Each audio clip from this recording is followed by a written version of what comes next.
And the Republican National Convention wrapped up on Thursday, and now with just over 2 months to go until the November election, we got a chance to talk with RNC Chair Ronna McDaniel about voting, about coronavirus, and the racial tensions that are boiling over in cities across America.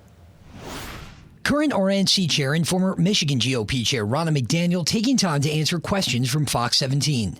One day after the president accepted the Republican nomination on the White House South Lawn, I asked McDaniel about the crowd, largely maskless, appearing to violate the administration's own rules on mask wearing and distancing, and what kind of example it sets as the eyes of the country were watching.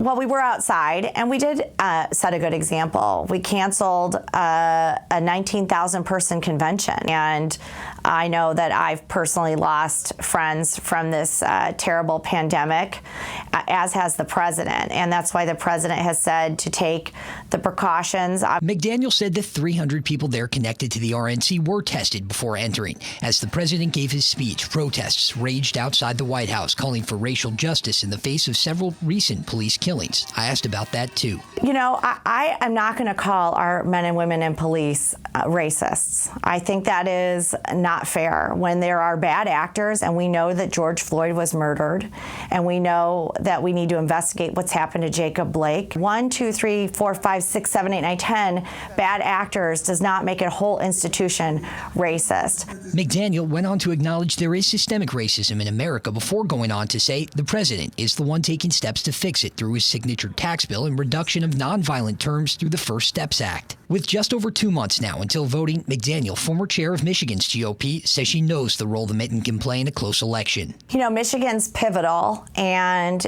we made it pivotal. President Trump did. When I was party chair in 2016, everybody thought of Michigan as flyover country. We're actually in a better place than we were when I was chair in 2016, so I'm very heartened by the numbers that we're seeing right now. And McDaniels may have good reason to feel heartened despite Joe Biden leading the president in Michigan in most major polls by as much as 6 points. Hillary Clinton also led the president in Michigan going into the 2016 election by as much as 11 points and ended up losing the state by just over 10,000 votes. But on mail-in voting, a step taken to reduce the spread of coronavirus, McDaniel said she's skeptical, echoing the sentiments of the president that a change in voting policy could lead to fraud. In this time of crisis, when people are dealing with a lot of uncertainty, it is not the time to upend voting procedures that have been tried and tested and vetted.